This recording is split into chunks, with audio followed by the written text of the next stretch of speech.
Dropped a bomb in the music world this morning when SoundScan announced that the pop act sold 2.4 million copies of their new album, No Strings Attached, in its first week, which shattered the Backstreet Boys' sales record.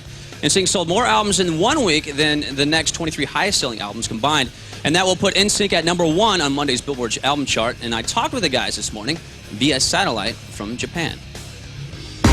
After a whirlwind media blitz last week, there seemed to be no stopping No Strings Attached. The album scored NSYNC the largest SoundScan debut in history, moving almost 2.5 million copies in the first week, blowing away past records held by Pearl Jam, Garth Brooks, and more than double the success of previous chart champs, the Backstreet Boys' Millennium.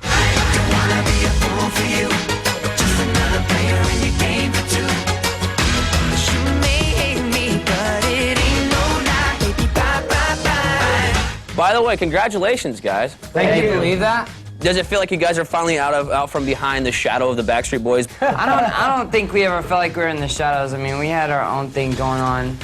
It's just, with this album title, we took such a bold approach with it, people just started to recognize it.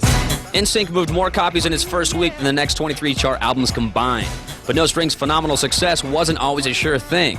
The group was caught between a record label war and a bitter legal battle with their former mentor and manager, Lou Pearlman, and had to overcome incredible odds to get to this point. Not the sales, but the album itself was a victory for us. I mean, we fought To release it. Yeah, long and hard just to get that thing out.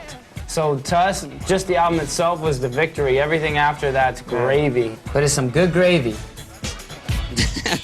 NSYNC's album moved over twice as many copies as the previous record holder, the Backstreet Boys, who sold 1.1 million copies of Millennium last May. Carson.